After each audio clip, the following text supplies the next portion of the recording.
Let me, Hey, how you doing? let me change the background here. Hold on. Something. Oh, here's a good one. Hold on. Here's a good one. Yeah, that's good. Okay. I love it. That's a little unrealistic. This is a New York University reading room. Very nice. Very academic. Okay, there we go. Very. Perfect. Well, I've been teaching a big class from my house, so every lecture I do a different reading room from a different famous library to try to inspire. So who are you all? Let's see. You are Rommie? Rommie, yes. And I say eim. Okay. Great. So let me full screen gallery view. There we go. Well, thank you so much for inviting me to do this. It's great. And now, you look sort of familiar, you folks. Have I seen you in class or something? Someone's got some noisy stuff going on in their background. You got Oh yeah, roommates sorry. partying? What's going on?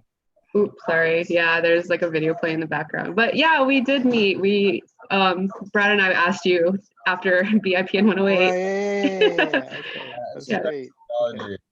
Okay. Cool. That was a great All right. couple. Well, how do we get started? What do you want to do? So we'll just start off with introductions. I'm Brad. Sorry, I'm like mute. I'm Rommie. I go by Rommie for short. This is our guest speaker today, Dr. Hampton. He's a professor at UCSD. He teaches nutrition, exercise physiology. He's also the PI of his own research laboratory. Just a little bit about the organization that we represent. Make it more normal. Okay. Yeah. We're a nonprofit educational organization at UCSD, and Right. our goals are to promote exercise as a means of healthcare and preventative medicine. It's wonderful. Oh, I'm sorry. Oh, I also teach metabolic biochemistry. So I teach 3 big classes and it's in order. So you go from like, Krebs cycle up to like, what do we eat? So it's a progression actually, but same idea. That's the idea. Okay, carry on. Sorry to interrupt. Oh, no worries. So we also want to foster a professional interest and development in careers involving sports, health, and exercise medicine. That's wonderful. Fantastic. That's our little spiel. Rommie, what about you? What about me? Well, you were each introducing yourselves. So. Oh, okay, yeah. So Rommie, I'm a 4th year human biology major at UCSD. Nice. Yeah, so Brad is also human biology. I am, yeah. Yeah, and we're both graduating. It's fantastic. Yay. That's the point. Online. So. Mm-hmm. Okay, yeah, so great. Yes. So just a little disclaimer about our podcast. We just wanted to say that none of us are medical professionals or fitness professionals, and the information that we discuss today consists of just our opinions, and we will hope it educates any of you listeners, and we don't want anything to be misconstrued as medical advice. I'm a fake doctor. I'm a PhD, which stands for piled high and deep. So this is not medical advice. This is interesting speculation about nutrition, fitness, science, and careers. Nicely put. So I think we kind of wanted to start off just asking you about your journey. So like where you My journey. How you yes ended up into like the chemistry, biochemistry, biology field. Yes. What brought yes. you to see, the whole like. Yes. Well, I had a very circuitous path, a pretty wild path. And I say that, everybody's life, when they look back at it, they go, God, I mean, there's so many aspects to how I ended up here, and I wouldn't change any of it, but don't try this at home. was my advice. So for me, I grew up in an affluent town, Scarsdale, New York, which is a great school system. And all of my friends are, pretty successful people. It's just, I think it's unfair to think that an environment of success doesn't promote success. And I think a lot of the societal problems we have are getting people who don't grow up in the matrix of successful people popping through that false ceiling and getting, I mean, that's a major societal problem. Like it's a sort of educational and opportunity version of the rich get richer. But nevertheless, because I was in that circumstance, I went to college. And the thing about me though is I was always really sort of a screw up. Like I actually was not a very good student in high school. And it turns out that I think a lot of this had to do with things I had that came to a head that I had to figure out and completely change my direction. So a big part of my story is when I went to college, I actually went and I wasn't very serious about it. But it's crazy. The very first class I took on the very first day, it was an 8 a.m. class, was a chemistry class. And I, to this day, and it was way before you were a good idea, probably before your folks were a good idea. I went to a 8 a.m. chemistry class with no desire to take it. I just thought I have to do this for a major. I knew I wanted to be some kind of biologist. And it was just amazing first freshman chemistry class. It should be sort of the equivalent of 6A at UCSD. And I just hope 6A is a quarter as aspiring as this first lecture was. I mean, I remember it like it was yesterday, and that was a long time ago. And it was this young PhD right out of Ohio State named Gary Kordovsky, who just gave this amazing lecture about how chemistry is an experimental science, how we know what an electron is, the beautiful, simple experiments that got us from, phlogiston to molecules and atoms. And it was a life-changing moment, and I distinctly remember walking away from that lecture going like, wow, I better rethink some of this stuff. And I literally just fell fully on board with learning chemistry. And I still think chemistry is incredibly awesome. And then my interest sort of gradually matured into sort of biological things. But in the middle of all that, it's important to realize that I have a syndrome called chemical dependency syndrome. An addict. Okay, I'm a drug addict, and I have 37 years clean and sober, which is again before you were a good idea. You missed all the trouble, which is a really good thing, and that. But there was, parts of my life where had they gone the same way as they were going, I'd be dead. I wouldn't be here. And there's a saying we have in the recovery community that if I had what I deserved, I'd be dead. I mean, what I have is through the grace of the universe providing me luck, opportunity, and accident that got me through that world. And but the great thing is, and I think a lot of this applies to lots of career paths, it's very hard to judge what's good and what's bad. At the moment that I literally ended up, and this is probably way more than you bargained for, but there is a meaning to this, is I ended up in a pharmacology graduate program. Now, this is like one of the worst places for an addict to ever be. It's like, it's like someone with a sugar addiction ending up in a candy shop times 1,000. It was a terrible thing, and it wasn't very long before all I was doing was field work, to put it in a sort of sciencey way. And I got kicked out of that program, and that was the best thing that ever happened to me, because I was this close to death's doorstep.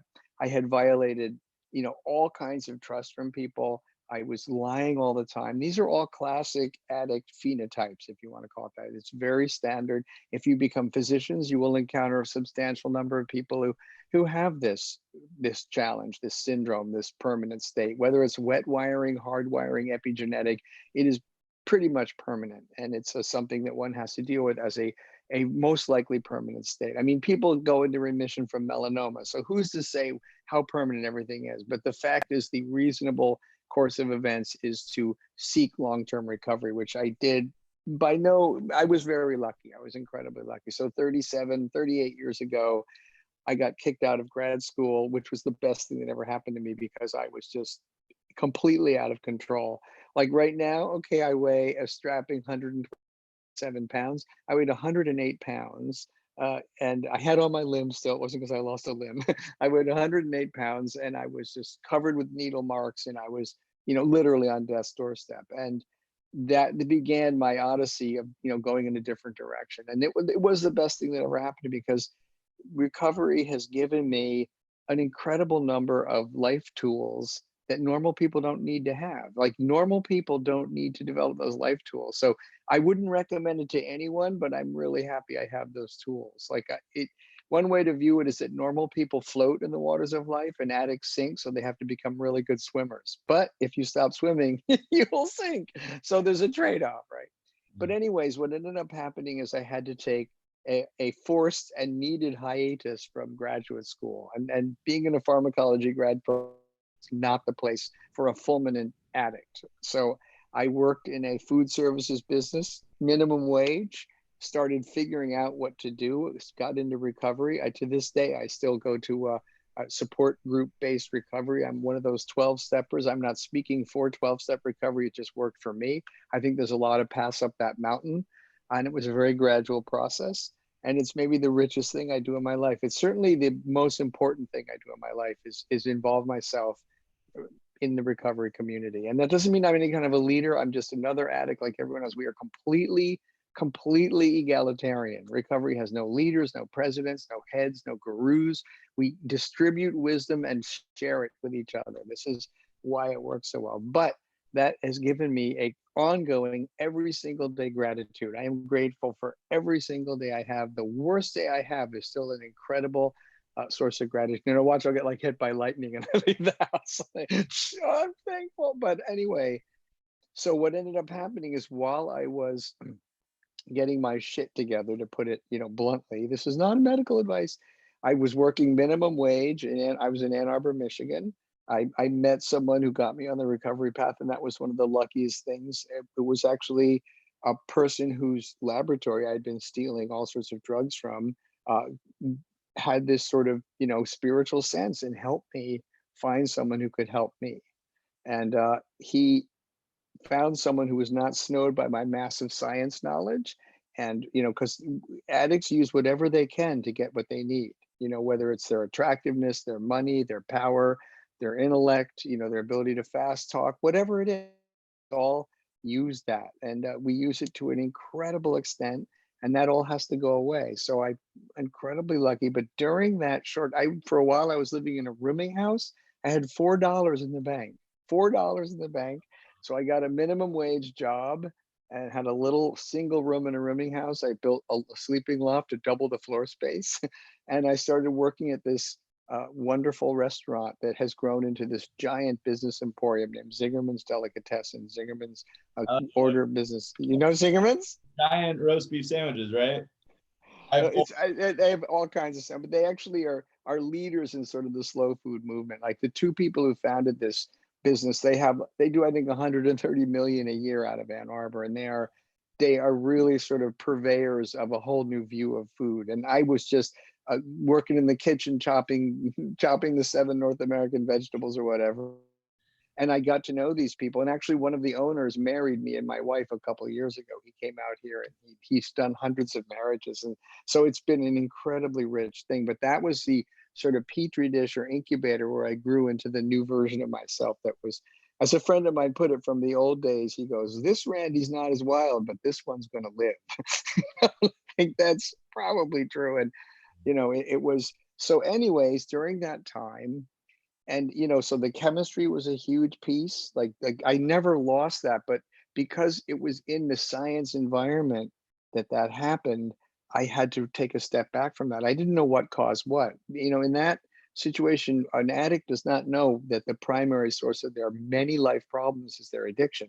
They blame everything else and feel the addiction is a response to all those problems. It has to be completely inverted. And the help I got learning that was gradual and very patient, and I give it freely now to the same way, and I take it freely because we need to be reminded of this all the time. But during that time, living in my little rooming house, and I could walk over to work with this awesome environment of people, exploring sobriety. I started running.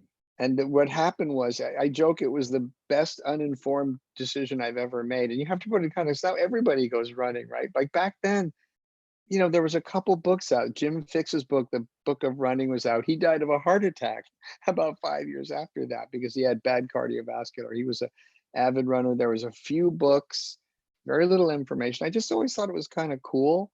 And I decided for some reason, and I don't know why I thought I was not big in nutrition. I was not good at eating. Didn't go to the gym. I didn't do any of that stuff. I just said, I've got to start doing exercise. So I'm either going to roller skate or run. Now you have to understand, this was before there were inline skates. Like inline skates are awesome, but back then it was just those clubby looking disco skates, So I rented a pair of those at some sports shop and went around the block and went, fuck this. A few times. It looks ridiculous. And I thought, this is harder than golf even. So I did that for a few days. There was a little concrete track down where I was living. I tried that out. I said, it's okay. And then I put on some just tennis sneakers and went running around the block. And that literally was the beginning from then till now. And I I just started doing it, and it became a major thing. And it turns out it's become sort of a carrier wave, is the old radio technology, of my whole life. And the wonderful analogy is I started running towards my future, and not very fast, but I just started running to my future. And that has been the best thing that I've ever. I mean, I've been very lucky, finding chemistry, getting clean. Getting clean was a major fertilization early on, but that was probably pretty important because it defined who I am. But then uh, getting clean, learning about chemistry in opposite order, and then starting running, and and then figuring that stuff out in my recovery was a huge thing. And then what ended up happening is the running was always there, always just, and I didn't race for about 20 years. I, in fact, was very disdainful of racing. I thought it was, oh, this competition, they're not purists. I do it for the spiritual, the body thing. I had this very, I didn't run with people. I ran with people sometimes, sometimes for fun, and I read books on it, and I was just very patient with the process. I'm not a patient person. And Mhm. but I was very patient with the process. I just let it happen. And if any of you, I don't know, you guys exercise, but if you do, like, running is a constant solving of body puzzles. Like, there's always like, oh, my Achilles hurts. Oh, my knee. It's like you got to solve puzzles, different shoes. I'll never forget this. The first year I ran, I had a knee problem, and often that happens after about a year. The problems start emerging because anyone can run for a year and then the problems start arriving, and I think a big transition for people is when they run for about a year. Maybe it's different now because the shoes are just so much better. But the first thing that was, there was a fellow fallen academic back in the kitchen. He's gone on to be some kind of a well-known chef, and he was always into food, but he was a linguistics person for like 10 years, and we both ended up in the same kitchen. So you had pretty high level minimum wage paid prep cooks back there talking about language and science and stuff. And he knew all about track running. So I told him I had started running, and this dude took me out to the shopping mall, the Briarwood Mall in Ann Arbor, and said, "We got to get you some real shoes." I didn't know anything about. I didn't, it's always just these people who cross your path at the right time, whether it's recovery or chemistry or exercise or whatever, that just appear. That nonsense about when the student is ready, the teacher goes. I have to say that's been very true. I don't like woo-woo mumbo jumbo any more than any other hard-headed science type, but that has been my case. I've crossed paths with the most remarkably lucky people along the way. And this guy took me out to the shopping mall. We went to like one of those shoe places, it's like probably, where they all wear like the referees outfits. Those are the only shoe places There. ever back then. Foot Lockers. And yeah, I think it was something like that. And he made me run around the mall. Like, this is very advanced. If you go down to, like Milestone Running now, or Roadrunner Sports, they'll make you, if you're trying on shoes and you have a good salesperson, they'll tell you to go out and run. He was super advanced. This was 38 years ago, he said, or 30. Yeah, I started running the same year I got clean, and it turns out those two things have been incredibly, beautifully resonant with each other. And he took me out there and he said, "You got to, put these on. How do they feel? Run around the mall." I said, "What?" He goes, "Just go run." I ran around this mall, and back then no one did shit like that, but I was running around, and it was like the difference between having inflatable tires and wagon wheels. Like, the shoes I was running, like, it was like a revelation. I still remember, like, whoa. So I started running, and before I knew it, gradually I'd run like a few miles, and 5 and 6 miles, and then 7 and 8 miles, and you just gradually build it up. And it was very internal, it was fun. But after a year, I got a knee problem. And so I was in this Zingerman's Deli at the time, and there's a very, a lot of young people who are looking for their direction go to the services industry because you don't need a lot of training to work there. It was a wonderful environment, a lot of young people. It's an exciting new business that these two incredible entrepreneurs, who are still very active today, put together, and we're all excited about it. All these young people, and I remember complaining about my running and my knee. I said, "Oh, I know a guy who's running a lot, and he's like a podiatrist, and back then there were no running doctors. There was like this podiatrist who's really into running. So I went to his office. He said, "Run to my office, like run 3 miles to my office, and then my nurse will videotape your running." And this guy was really advanced too, and he videotaped my running. And the next day, because he wanted me warmed up, so it was a natural gait, And I go into the office, it's like me and 15 old people with screwed up feet, because that's podiatrists work with a lot of old people because their feet get all messed up. It was like me, maybe one other runner, and all these old people. And I ran there. He filmed me. It was very obvious I was overpronating massively on one foot. And again, I had no money. I was working minimum wage, and he said, just we'll put something under the arch, before you spend a lot of money on orthotics. And that changed. And for like 15 more years, I was able to run doing that trick. And it was just very gradual. And, it's been a bunch of puzzles to solve. And I've now run like, I think 41 marathons, a couple hundred half marathons, a few ultra marathons. I really love racing. Here, let me show you something. As long as it's a podcast. This is our house. There's Carbon. That's our cat, Carbon. I've got my cat with me too. Oh, do you? Yeah, this is Carbon. Red. Okay, hey, Carbon, look. It's Another kitty. Oh. Carbon's awesome. Let's see. This is, but I wanted to show you this. Oh, here's the lights. So these are some of my medals from running, and then these are some more. And so this particular set, okay, this is my rolling desk because I'm lecturing on Zoom now. So this is fun. I'm trying to run a marathon in every state. So you'll notice there's a lot of black states I haven't run yet. And then these are the marathons in 50 states, these ones here.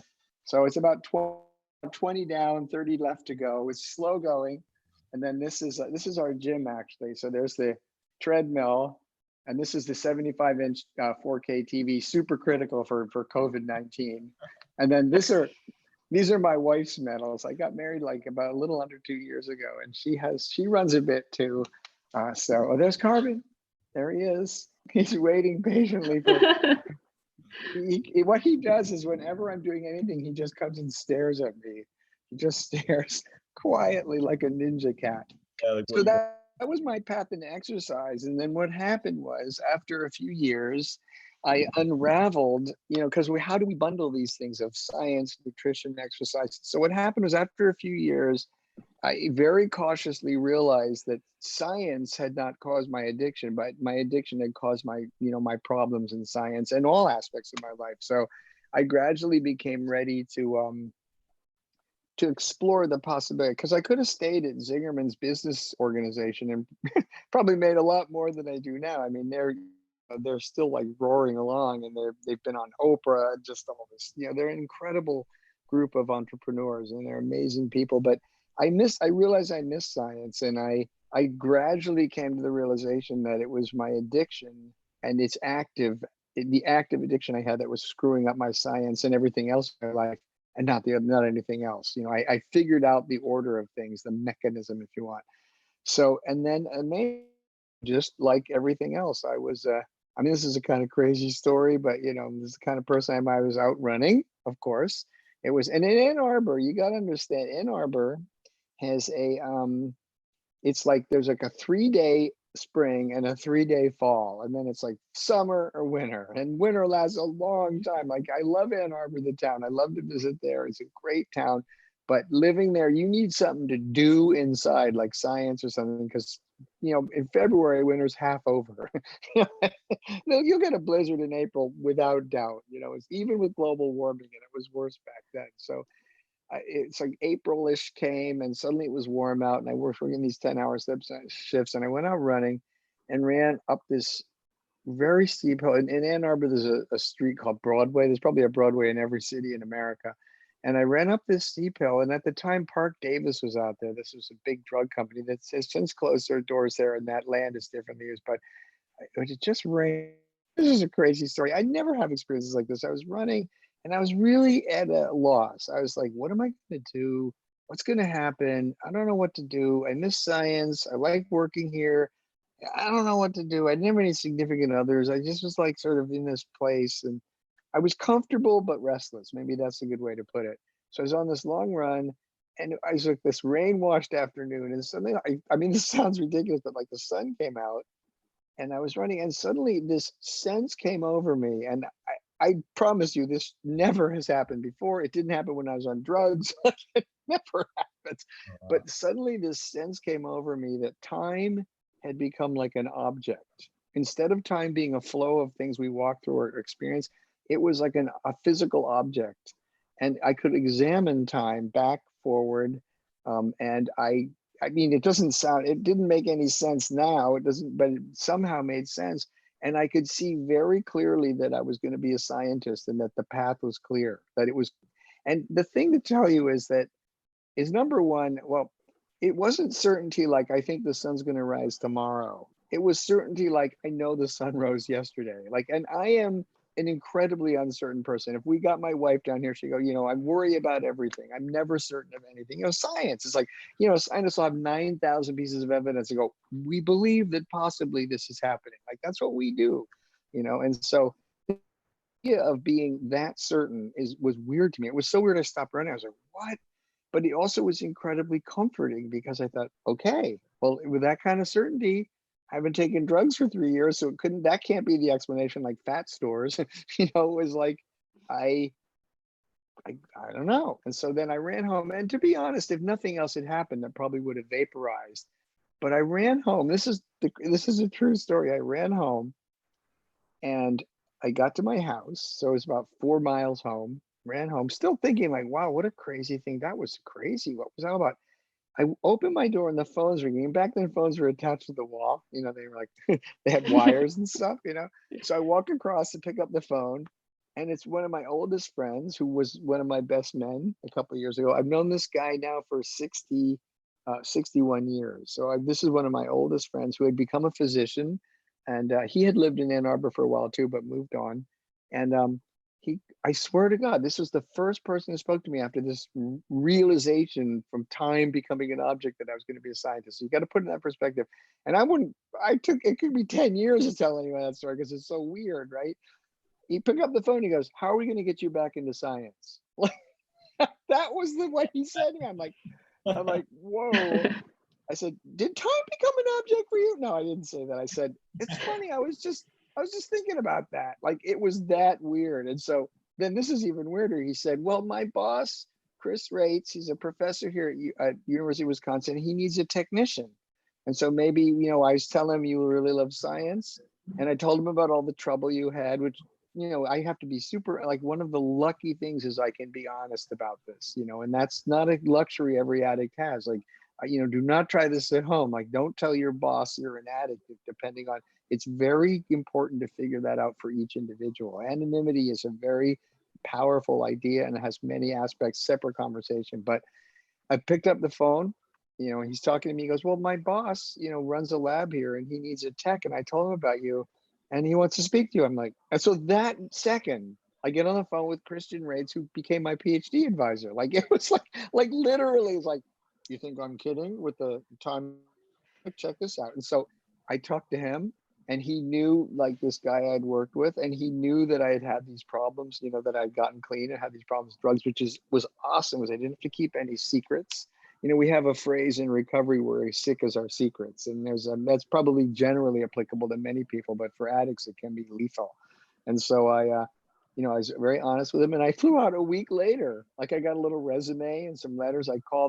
I had been, kicked out of a graduate program. So I had a PhD advisor who, I just put through the ringer because my behavior became increasingly more bizarre and increasingly more screwed up. And, anybody who has an addict in their life or an alcoholic will know what I'm talking about. Because it is incredibly painful for the loved ones, the associates, the colleagues, the friends, the people close, the housemates, whatever. It is unbelievably difficult for all those people, and I think a big part of the reason others like recovery is they just have a sense of relief that, oh, that asshole's going to stop doing all that crazy shit.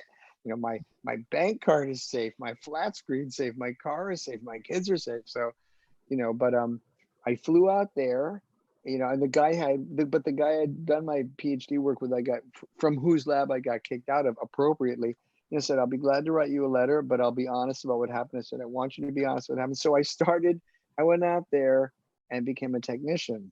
And, a technician, you get paid by the hour. I moved to Madison, Wisconsin, where this guy's lab was. I did not realize that Chris Rates was a major figure in lipid biochemistry. Like, it's this huge, very well-known, he's just some nerd with a pencil holder and a bad haircut. I didn't know. I was out of it with science. And, a few years later, I tell people I'm working Chris Ray's stuff. They go, "How did you end up there?" It's just this weird, like they all knew who he was. And so what happened is after the summer, I moved out in early summer, and I was doing some experiments with him, and I was there on Labor Day. And on Labor Day, I was the only person in the lab, and he was totally dedicated. He passed away a few years ago. He's a totally dedicated scientist, just brilliant guy, and loved science. It was like everything to him, And he sauntered in the lab, and I was there, reading papers. Because for me, getting back to science felt like this incredible gift. Like I wasn't sure. After you get kicked out of grad school, it's a reasonable estimate that maybe you're going to get back in. It's a fair approximation of what might happen. And again, I'm incredibly lucky this all worked out.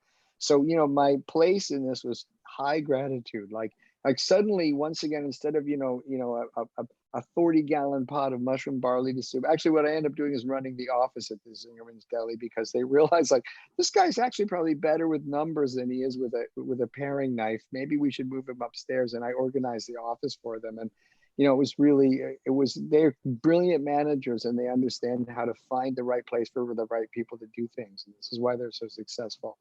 And so I was there, and I remember was really loving me back in science. I loved having suddenly again, I had a stack of papers I could never keep caught up with, which felt like a luxury. Like, we have a phrase, I've heard it in other places, but in recovery, that, the quality of our life is measured by the quality of our problem. And having too many papers to read in a laboratory where you're paid to do science is a high quality problem. That is not the kind of problem that most people in the world have to suffer through. So even then, I was very appreciative of that. I remember I walked down his office and said, I'm wondering if you could, would be willing to write me a letter to go to grad school, because I'm thinking of going back, into something like biochemistry. And he said, well, how about you just join my lab right now by this process called direct admit, where you don't apply, you just become a member of the lab. And I now know he had a lot of money to do that. Like normal people can't do this. He said, and I said, when would I start? He goes, you start tomorrow in the PhD program. So it's like, boom, like that. So this is all like, this is like literally from that moment on that hill on Broadway Hill, where I had that realization, was 3 months later, I was in a PhD program. Like that was all true. And, I actually was telling a neighbor of mine a couple of years ago, I moved to this beautiful home with Marie, but before that I lived in Mission Hills. I had these awesome neighbors. I was telling this neighbor about that story. I freely tell it now, as weird as it sounds. And I said, that was so great. I want that to happen again. First of all, that's stupid, because I'll probably see you exactly when I die. So I probably should not see that. But she just said, my neighbor said, you don't need it. Someone else needs that now. And I thought, what a wonderful thought, that I had exactly what I needed to sort of give me the faith to move forward, to take opportunities that seemed dubious, like move to Wisconsin, be a technician, try it again. All of that sort of felt right, and everything. So then I ended up in his lab. I became a PhD student. I had a thesis project. And then one day he moved the whole lab. He actually said, Chris said, I need to talk to everyone in my office. Now, when your PI does this, I've never done that with my lab. Like that would scare the crap out of you. I need to talk to everyone in the world. I remember we all did the death march down the hall to his office. Like, what is it going to be? Do you know what it is? Are we going to get fired? And he sat us all down on the floor, like that scene in the first Iron Man movie. We're all sitting on the floor because there are too many of us. And he goes, I've gotten a job offer at a company called Merck, which is like one of the biggest pharma companies in the world. And they were at a very high heyday of like very highly integrated science and pharma at that time. They were very science driven.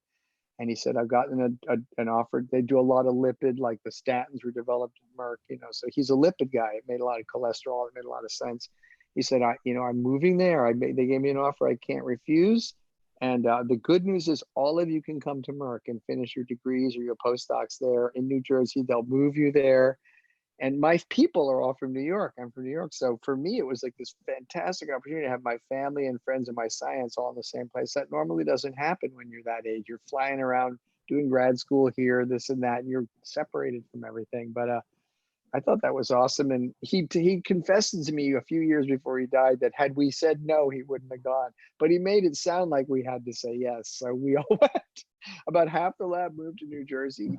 And that's where I learned about the kind of things that I explored in my postdoc that led to my research here. So I ended up at Merck, absolutely incredible science environment. And then I did a postdoc in a guy named Jasper Rhine's lab, who was a top yeast geneticist. He's still around. He's a brilliant, incredible scientist. And he had some really his lab worked this way. Like the way yeast is this amazingly powerful organism to do all kinds of stuff. So his lab was full of people who just went to him and said, I'd like to study this problem using the power of yeast genetics. Like, yeast is a eukaryote. And if you have a problem that's solvable in yeast, that is definitely the place to solve it. If you can't study the immune system in yeast, but if you want to study protein turnover, misfolded proteins, nuclear dynamics, epigenetics, cell cycle, secretory pathway, anything that happens in yeast, that is definitely a smart place to study it, because it's just so, way before CRISPR, we were modifying genes at the level of base trivially because of the way that organism works. So now CRISPR has caught everyone else up to yeast, which is great. It's a wonderful thing. But I went to his lab and then started studying the regulation of a called HMG-CoA reductase, which is a sterile regulating. It's the target of the statins, and I knew about it from Merck. And it turns out it undergoes this regulated degradation that has everything to do with how cells detect and destroy misfolded proteins. And misfolded proteins is a whole other incredible, that was super lucky too, because misfolded proteins is this, it's called protein quality. It's about aging and Alzheimer's and, neuron damage. So there's this whole other aspect to what we've been doing all these years that, has given me at least 2 or 3 hats to wear, that, the cholesterol regulation, that. And so what's happened lately though is so that path is very, beautiful molecular biology, basic important problems with lots of medical applications, or how do cells detect and degrade misfolded proteins and all that stuff. But the exercise, and running had always been in the background. And what ended up happening, and this is where it all sort of comes together, at least right now, is my running and my exercise have always been separate from my science. Like they've always been separate things. And I've never really, thought that much about exercise and science, even though obviously there's a whole science of exercise. I never even learned much about it. But what happened was I've been teaching biochemistry, metabolic. I teach metabolic biochemistry. So this BIPC 102 that everyone hates, it's like the OChem for biological science. And it really should be, like OChem should really be more geared towards metabolism, but that's a whole other separate conversation too. But what ended up happening is I've always loved teaching a lot. And running a lab is great, and your department likes when you run a lab because you get these grants that provide a lot of money to the university. Plus, you're training scientists, which is fantastic. Like, science needs scientists, and scientists need to be trained by other scientists. It's like a guild. And also, it's incredibly wonderful. Every single day is different. Like running a laboratory is an awesome privilege. It is a high luxury problem, running a laboratory. And but what ended up happening is the desire to teach more has grown. And I've always was nervous to do that because, I sort of thought, what about my line of inquiry? What about the lab? What about getting the grant money? All that stuff that's all positive. And there's a lot of peer support and peer recognition in that. But just a number of things all happened that made it unfold that way. So first of all, as I say, I've been running, and Pack Hall, where I'm at, Pacific Hall, is a fantastic place to run because there's a full lockered bathroom with a shower in the basement. So you run about 30 yards and suddenly you're, going down towards, Scripps Pier. And it's an brilliant place to run. You run a little bit north down to Del Mar Beach if you want to get 8 miles in. It's like, or the eucalyptus grove if you want to keep it flat and shit. Like it's just, it is. And also San Diego is like the best endurance sports city in the world. And just to back up a little, when I got my PhD, I decided I was going to do a postdoc. So postdoctoral fellowship is usually where you decide on a line of inquiry. And I interviewed, and the only 2 requirements were it had to be in California because I wanted to run all year round. And also California was like really sort of epicenter the ground zero, if you want, of molecular biology. Molecular biology really started, this is arguable, but in California, like in San Francisco, Genentech, cloning and that kind of stuff, you know, and PCR was invented, you know, when Carrie Mullis was driving up to Mendocino one night. Like there's all this. So what I noticed is the California scientists at that time were just super comfortable with molecular biological approaches. And I had never cloned anything. I was like, I'm a primitive man. So I decided going to California and learning molecular biology to run and to do that would be the thing. And so the projects I explored in my choice of a postdoc were very diverse. One was like T cell biology, another was like bacterial signaling, another was just HMG-CoA reductase degradation that I knew about from Merck, and I ended up doing that. And again, how incredibly lucky, because at the time it sounded like a pretty weird project. Like, I don't know, like I remember the first day I entered Jasper's lab, and Jasper Ryan's lab up in Berkeley, which is still happening. It's like this super vibrant place full of all these, there were postdocs studying the dog genome and modifications of the RAS protein. Like anyone who came to him with a cool project who could get some money were welcome there. So it was this amazing environment of all these, and I know many of these people to this day, and they've all risen to these incredible positions. It's an amazing, it was a real cauldron of, you know, sort of creating that stuff. But I remember the first day I was there, Elaine Ostrander, who's become a major figure in non-model animal. Like she's an incredible geneticist at NIH. I remember I explained to her what I was going to be doing. She goes, "That sounds hard." It's like the first thing anyone said. Was like, but you know, it all worked out, and so I was, you know, and here's another beautiful piece of luck. So you know, Douglas Forbes, she's a cell biology teacher. She's in the biology department. She teaches cell biology, and she's very big involved in running our division, or involved in decisions of our division. And she's very, very strong voice for diversity and women in science. And she's just awesome. And she also was one of the first people ever to study the nuclear envelope as an entity that assembles and reassembles. She's a major figure in cell biology. She was doing a sabbatical in Jasper's lab the first year I was there, and we shared the same bench. Like, I knew who she was. I was even thinking of maybe doing a postdoc with her. So she's just someone I met along the way. This is why you got to go meet people. Like, Facebook is not enough. And so I knew her, and 4 or 5 years down the pike, I had this sort of cool project. Not a lot of papers, just a neat project that I had real curatorship of. And she called Jasper and said, who you got in your lab who's doing interesting thing? And he said, me. So they hired me at UCSD. And I came down and I've never left. But what ended up happening with this great science thing is the desire to teach, has grown. And usually, and this is a good reason, they have professors just teach one big class a year. Like I taught 102 for years, and then a smaller graduate class. And that makes sense because science requires a lot of time and a lot of open space to think and to be creative. That's perfectly sensible to me. But I always thought, wouldn't it be cool to teach more stuff? So I noticed there was an exercise physiology class. And I thought, that looks interesting. So a professor named Kathy French was teaching it. And she I've known her for many years. And I went and sat in on her class, which was like a disaster because it's like me and a bunch of people 40 years younger than me sitting around. So I already looked like I stuck out like I'm sure people are going, whose grandfather is that? Like, what is he doing in our class? Like, it was just, so I tried to keep like it really on the DL, and Kathy kept calling on me. She was like, Randy, maybe Randy has an answer to why insulin does this. I'm like, I don't know anything. So it was very kind of her because she was trying to include me in the discussion, which was very sweet, but it just wasn't, I freaked out and left. Then I tried to watch the podcast and learn that you can't learn anything from podcasts. At least I can't, because I'm just way too, I'm like, what? Huh? Like, I'm way too distractible. This is why this COVID-19 sequestration is terrible, because home is like time for food and fun. So working is it's like distraction central, right? So I've had to work around that. I'm getting better. But I knew about this course, and then Kathy, who did a great job teaching it, I could tell it was a cool course just from the few things I sat in on. She stopped teaching it. She sort of semi-retired and stopped teaching it. And so it was just lying dormant. And it wasn't a requirement for anything. So it was just lying dormant. It's called BIPN 108.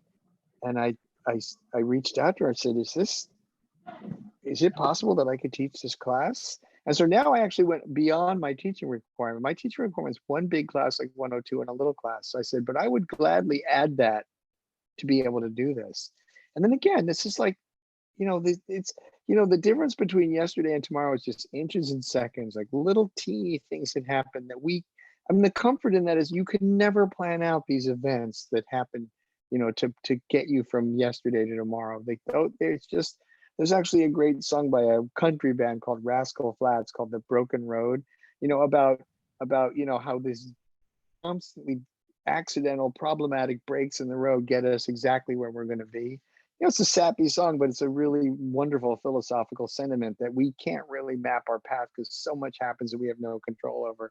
It's comforting, just keep our eyes open for those breaks in the road and which way they're going to take us.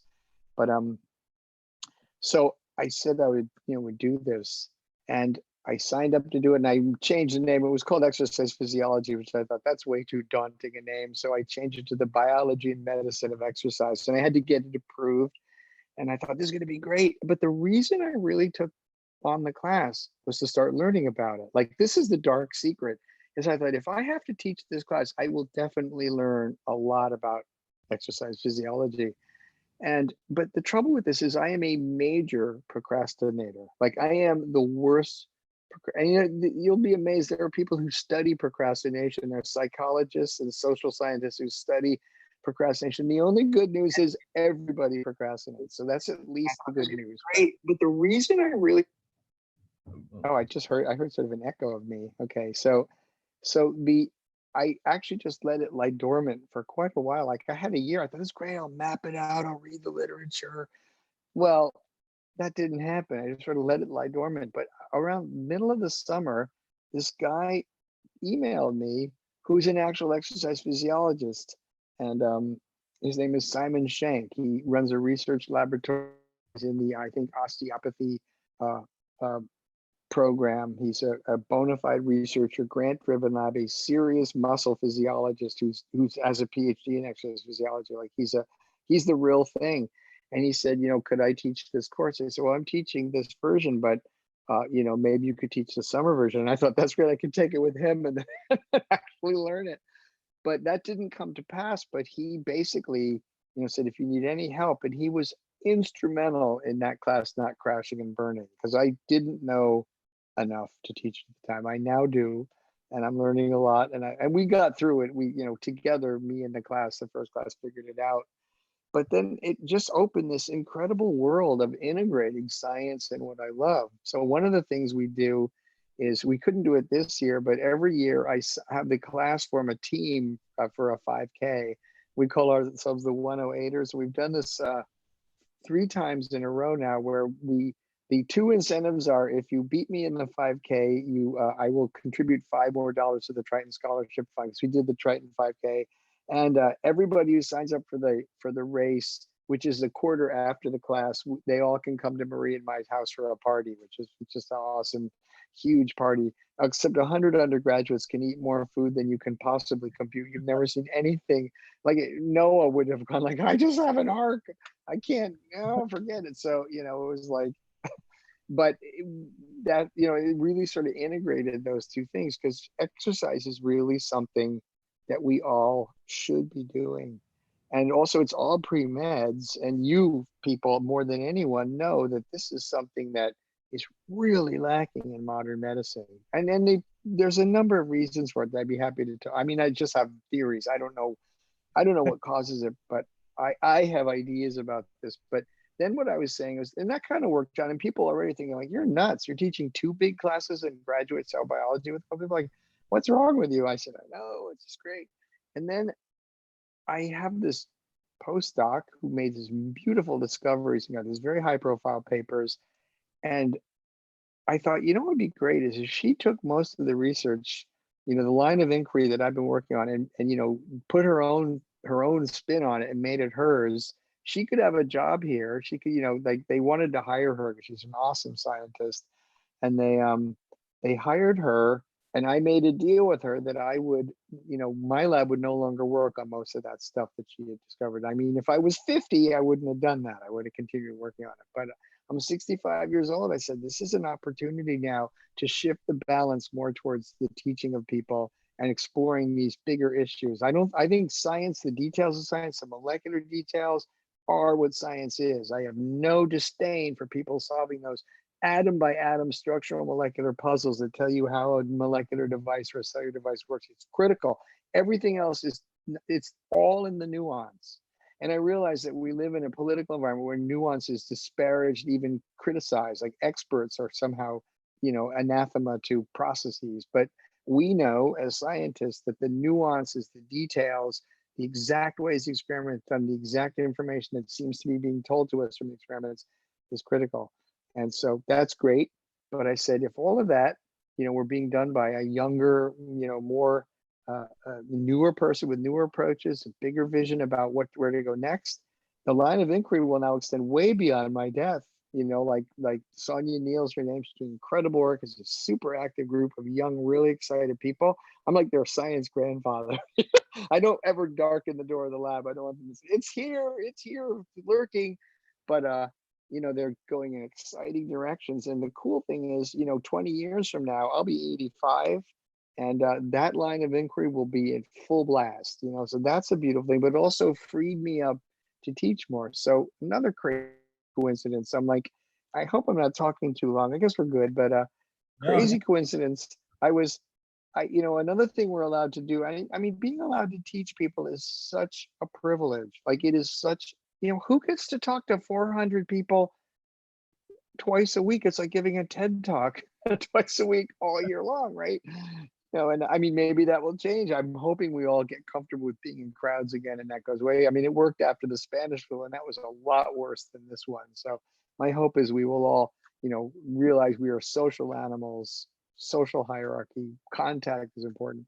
But again, another crazy coincidence. Like I had thought, gee, it'd be really cool to teach that nutrition class because sort of the troika is biochemistry, like the root carbon metabolite, Krebs cycle, glycolysis, pentose phosphate pathway, amino acid metabolic. That's the molecular stuff that's being driven by all this. And then exercise is a beautiful lens through which to look at that and physiology. Nutrition is really the big, the next big shell out from that. So I thought it'd be so cool to teach 3 classes, to teach biochemistry and then exercise physiology and then nutrition. Like that would be neat, but I was scared of that. I don't know. I'm not sure. So it's sort of my toe in that water. We're allowed to teach these classes called freshman seminars. And a freshman seminar is just the most wonderful idea. I guess UC I think they have them all over the UC system. It's this idea that when college students come, new freshmen, they're completely freaked out by the idea of these professors who, know a lot, or, I mean, this is all completely not true. But in the minds of a freshman, it's probably pretty daunting to go to a class with 200, 300, 400 people and have someone up there giving their twice a week TED talk and, expounding, and they're often world's experts in at least some niche of something. It's terrifying.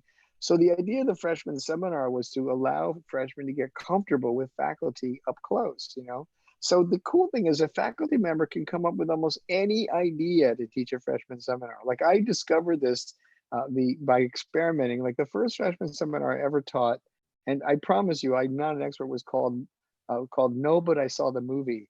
And what we did is we read Mary Shelley's Frankenstein, which is actually an incredible book. It's only 100 pages long. And Mary Shelley was like 22. She was like in your age bracket when she wrote this. She was a single unwed mother, like just really interesting. And the Frankenstein myth, the Frankenstein story is basically a cultural icon. And all I can say is if you read it, you will be happy with it because it's a totally different story. Like the monster is this sympathetic, misunderstood person, who is, trying to make his way in the world and failing. I mean, it's an amazing, amazing book. It's amazing that someone who was 22 wrote that book too. But so what we did is we read that book together and then we watched like 5 different Frankenstein movies together, to sort of compare. It was super fun. Then a few years later, I taught one called Want Fries with That, in which we read Fast Food Nation, which is an iconic book about sort of the dangers of industrialization and the food supply. It's a deep book, still very topical. But we read that book together, and I served fast food to everyone. And so that was freshman summers are very small. They're like 7 or 8 classes. You meet for an hour. It's very low pressure, and basically the freshman is 20 people limited, so the young people get to meet a professor and hang out. There are lots in there really cool. So then I actually had a fight with, I was going to do one called Depictions of the Corporation in Hollywood, where we're going to study how corporations are depicted bad and good in Hollywood. But the film department got really mad at me and didn't want me to do that. And at that time I was trying to get tenure. And there's a very wise idea that you should choose your battles. Like I thought I could fight this, but because it's not that I'm an expert, it's that I have questions and I want to explore them with another person. Like non-expertise is allowed when you're exploring something new. Columbus didn't know where he was going, neither did Magellan. So it's but so I let that go, and it had been years later I finally realized I'd like to teach a freshman seminar again. So I taught one on sugar. Now sugar is probably the most interesting topic you could come up with in nutrition, because there's this whole socio-cultural overlay, this incredible ramping up from eating less than a few ounces a year to 50 pounds a year in less than 100 years. I mean, it's drastic driver of our metabolic problems. It's not the only, but it's one. It's also the whole slave triangle between the Caribbean, and Africa and the New World was like the reason sugar became the product it is, because it's a brutal slavery triangle that basically drained the resources of the British Empire. And it's an incredible sociocultural story overlaid on top of a nutritional story. So I taught this freshman seminar on sugar, and what happened was it was in a building I never go to. It was this APM building, the Applied Physics and Mathematics, whatever, where the computer people are. And there's biology professors in there. We've leaked into that building. So I was teaching my freshman seminar in there, and I walked by this guy, Nigel Crawford's office. Now, Nigel had taken the nutrition course like 10 or 15 years ago and really beefed it up. Like he went to UC Davis for a sabbatical where they have a great nutrition department, and he modernized it. He's also a plant-based eater. He's a vegan. So he's, and he's very interested in, the overlay of those things. So I walked by him. I said, Nigel, the last time I had talked to him, when we flew on a plane together. When you're a scientist, you get to travel a lot. Be a scientist, see the world. So I was on a plane, and there was Nigel. I sat next to him, and he was just starting the nutrition course. It was probably 15 years ago. He goes, yeah, I'm going to redo the nutrition course. It'll be so interesting. There's so much science in it. It's all this epidemiology that no one gets, and it's really important, and it's great. I said, that sounds great. And then I didn't talk to him for like 10 years.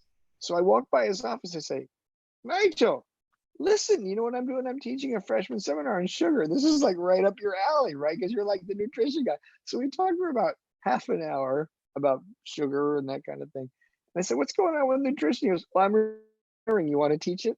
So again, it was like, I had no idea that he was retiring, that it was available. So at that moment, I said, I would like to do that. And so now I'm teaching 3 classes, and I'm insane, and I don't know what's going to happen. But what I've realized, and now, so the funny thing is the exercise was completely on the back burner, and now sort of exercise, nutrition, wellness is my main focus. So I'm evolving this way. So, and what I've come to realize, and this is really what I'm excited about, is I have the opportunity to talk to 400, let's say 280 pre-meds twice a week, because it's probably 70% pre-meds, whatever. And everyone else in those classes, biomedical professions tomorrow, people who are science aware, just citizens who need to think about this. I'm really not, I'm very agnostic about what people's paths are.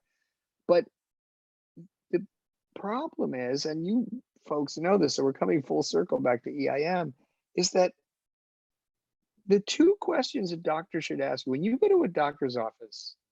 I have never had this happen. I don't go to doctors that often. Now that I'm older, I want to get more on top of my numbers and what my normal state of physiology. I normally, you normally go to a doctor when there's a problem, and that's itself is a problem, because it's all about fixing what's broken as opposed to maintaining what's working. So wellness is maintaining what's working. Medicine today is fixing what's broken, often with a single drug or a pill, and that's hugely problematic. But it struck me just a few weeks ago. I was telling someone, is the 2 questions a doctor should first ask you. The first thing they should ask you after, after they patch up whatever wound you have, is like, what are you eating and how are you moving? What are you eating? How are you moving? In that order, because probably those are they're both super important. And I have never, ever, ever had a doctor ask me what I eat, if I exercise. I usually tell them I run marathons, and then they go, oh, they can't do that. that's bad. Like it is so inverted. So, to me now, the mission is to, get a conversation going where, anytime you say something, if you're lucky, if 5 people remember what you're saying.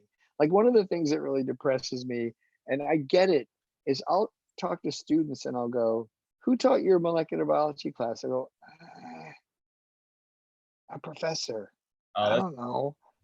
that's It's incredible. And to me, it's like and I was lucky. I went to a little liberal arts college where every professor was awesome. I can remember every professor I had in college. I'd say pretty much every single one because they each had such intense impact. There was one Bible studies teacher, because I had to take that for distribution. I don't remember his name, but I remember many of the things he said, and so it was so the mission is to at least try to penetrate 10% of the people, that the things they need to be asking are, what are you eating? How are you moving? And to start shifting medicine over to the maintenance, improvement of health, as opposed to the removal of illness. I mean, removal of illness, if I have a broken leg, I'm going to go to a doctor. I'm not going to go to someone burning sage, like, if I have high blood pressure, I'm going to go to a doctor, but I may also go to a nutritionist, and so I think one of the things I tell the students in the nutrition classes, I say, and again, it was rough last year, and now I'm getting it better. I'm very excited about this year's version because we're going to talk much more about the food supply and the things that are killing, that are affecting 70% of people in the world, not just America, but also classic nutrition. 800,000 people on our planet starving. So, nutritional deficiencies really important also. So, but the exciting thing is the mission to me is to start a conversation with tomorrow's leaders about this kind of thinking. And I'm not alone. Like you go on the pod sphere, there's all sorts of exciting things with others. I just feel like one little tile in the mosaic, but I think that I'm in a unique position to be allowed to do this. And, because I actually am an avid exerciser, I mean, the thing I would love to see is every student start getting fit and start thinking about what they eat. And it took me, I didn't start thinking about what I ate until 10 years ago. And that was because I needed to lose weight to become a more effective runner. So I started, I started counting calories just as a demonstration in 102, that if you restrict your calories, you'll lose weight, calories in, calories out. I noticed that helped my running a lot. And then gradually I've become much more aware of this. So it's been this really inverted process where I had like sort of hobbies and a lack of interest in science. And they've come together very in this. Now I'm 65. I'm thinking about getting a master's degree in exercise physiology. I think that would be super fun. I'm playing with that idea, to be unageist, but that's the thinking. So that's probably more than enough out of me. That's yeah. So now wow. what? So that's a journey. It's my journey. Yeah, Yes. it's a journey. Well, I included all those other questions you Yeah, had. no, I mean, you I think covered like all the questions that we had written down. Okay, good. Well, I actually made a list on my computer on the wall and checked it out, so I was sort of aware. Well, There thank was you. a little method, yeah. But yeah, so you were talking about like informing students about exercise and nutrition and stuff. That's one of the things that we're really trying to do through our organization, and we're trying to incorporate that. I mean, this is just a big idea, and we don't know if this could happen, but through student health services, so that when students who are on campus going to see their campus physician, they'll hear, what are you eating and how are you moving? I know. Referring them to like the rec center or to I other know. activities on campus. And Well, there's also an incredibly strong lifestyles medicine and nutrition group in the med school. So one of the other problems that I'm trying to work on is there's really it's like a Venn diagram with no overlap between the medical school and the undergraduate school. And I now know people who, are very involved in modern nutrition and very involved in, there's a field of medicine called lifestyle medicine that's really about what are the impacts of lifestyle choices and lifestyle actions on your health outcomes, and it's definitely more geared towards wellness, but also, avoiding pathology. And so there's a guy named Ken Vitale, who's a young physician. You know him. I think he's involved in your group also. Yeah, he's amazing. And he's also East Coast, so I relate. But Of course he's from East Coast. Ken Vitale, hey, I need that truck full of VCRs back, So, but he's very interested in some sort of interfacial thing. We're toying with the idea of trying to put together an exercise lab, which would be really interesting. Some sort of an actual lab course where students could, like measure their VO2 max, look at their fitness improve over a 10-week period, do those kinds of things. The trouble is those things take a lot of money, but physicians have access to resources as well. So it's an interesting idea. And also I have an idea that, the age of the small device, like this Garmin watch I have, this is actually a GPS watch. This thing can measure like your VO2 max, your pulse ox. Like I'm wondering if there isn't, an Apple Watch plus that, plus sort of home-baked Fitbit approaches to do e-phys on the fly, that would be on the cheap. That would be a very interesting idea. And I think I put it this way, I went to this e-park place where it costs $200 to measure your VO2 max. And I made a little movie for my class. And it's like, VO2 max is basically you run until you fall off the treadmill. So the class loves that because I'm like, oh, But my VO2 max was like 50, which is killing 50 mLs per minute per kilogram, which is for my age pretty good. Like that's like 99th percentile. So that's good. I mean, it's terrible for like an actual athlete. They're up in the 80s and 90s, but for an old guy, it's okay. But what's funny is my watch said it was 51 when I measured. My watch that just does an algorithm plus your heart rate and your average, full exercise range predicted.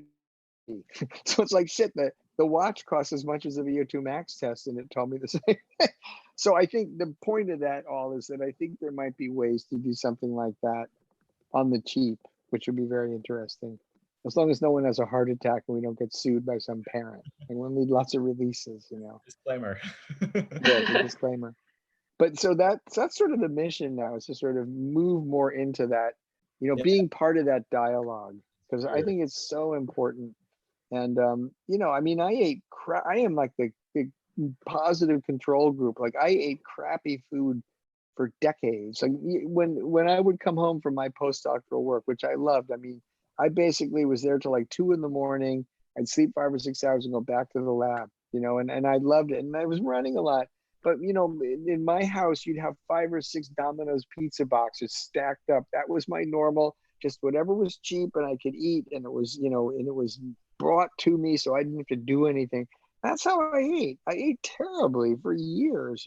I'm hoping I flushed the system out because my wife is now very into. I got married just 2 years ago, so I'm like way off schedule. Like that's awesome. That's the 5th best thing. That's the 5th important thing that happened to me was meeting Marie. She's a force of nature and just an amazing person. And she has decided we're going to be. I call it secular vegans. Like we're not really preachy about it, and occasionally we'll eat some meat like some tuna, but we pretty much eat only plant-based. And one of the enigmas there is, what is this with like modern diets? Like the keto diet and the plant-based diet are almost diametrically opposed. They're about as different. You can have a keto plant-based diet, but it is very challenging, and most of the time they're very separate, and yet you have people gaining enormous benefits from both. What's that all about? Like that. There's a wonderful book by a guy named Michael Pollan called The Omnivore's Dilemma. And it is a book that is really worth reading. That it's really sort of, he explores the fact that because humans can eat anything, the choices of what to eat are very daunting. Like if you're a koala bear, all they eat is a certain subset of the 600 species of eucalyptus trees. I just learned this a few days ago. Not only do they only eat eucalyptus leaves, they're super picky about which eucalyptus trees they'll eat. And yet they don't have a problem. They just need to find the leaf. But us, because we can eat anything, and the anthropological code is, people are the paleo diet. You can find cultures, indigenous cultures that are living the way they have for centuries, that eat nothing but blood and milk. You can find ones that eat nothing but ocean mammals. You can find ones that eat nothing but plant-based foods, and none of them have any diseases. So it's like there's a really bizarre and highly fractured code we need to crack. And I think the microbiome might have something to do with it. I think choice of food. I think I think processing and industrialization of food is a giant feature in the problems with the food supply now. I mean, I think it is. And one of the things to think about that I'm going to try to teach this quarter is, it really, if you follow the money, it is an incredibly important aspect of the whole thing. I thought, how are we going to get people more into eating natural, whole, unprocessed plant-based foods? And one of the interesting places that's come up is Kaiser Permanente. So Kaiser Permanente is a huge health organization. They're in the billions of dollars. And they've actually started espousing plant-based eating as a really good way to sort of just shift the risks of many illnesses, more, and it benefits them because they're an insurance company. The insurance companies have realized that, if people are healthier, we make a better profit. And if we don't have to give them as many drugs, we don't have to pay for as many, and they don't get sick. So their impetus is reasonable from a mercantile point of view, but it's also probably well thought out. It's a lot of doctors. Okay, so I thought, this is it. This is the wedge. Like, what powerful entity is going to do this? Like, I used to think the government, but we've been set back a bit because we have an incredibly vibrant and active president who eats Kentucky Fried Chicken and Diet Coke. I don't know how he does that. My theory is he's secretly a vegan and just dresses up like someone who eats Kentucky Fried Chicken. That's my theory. That explain the orange color. He eats a shitload of carrots, right? But whatever. And I wish I had the energy of that person. Like, he is there's something to it, but I'm not gonna start eating Kentucky Fried Chicken.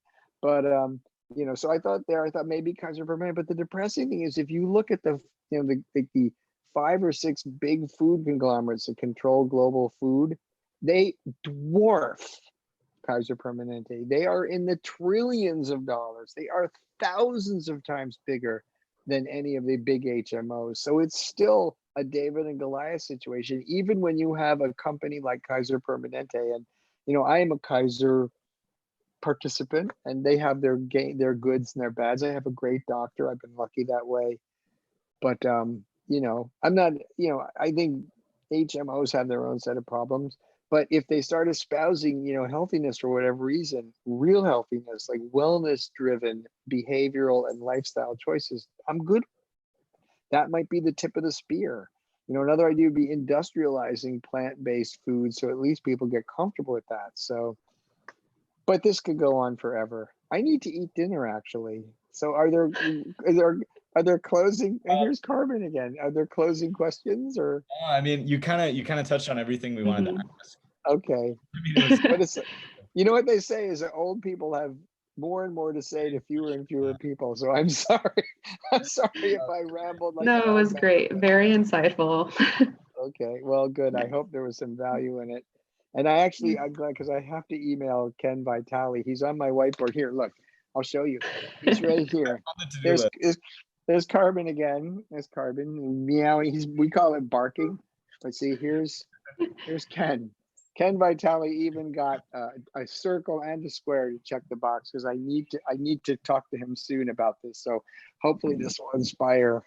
And people like him, the physicians who actually want to do more teaching, especially early, like the undergrads, is great, because that's where we need to start pushing the needle, so to speak. So. Yeah, absolutely. Well, all righty. Name drop us. I'm sure you'll be happy to know that you were on. Definitely. I will. Absolutely. EIM. Well, thank you, Dr. Hampton. Okay. So you call me Randy. Everyone else, I'm only in trouble when I'm Dr. Hampton. So okay. Well, see you all, and anybody who watches this in the future, call me, email me, whatever. So thank you so much. Yeah, all right, definitely. Have a great socially distant weekend. Yes, thank you so much. Bye. Okay, Bye. bye-bye.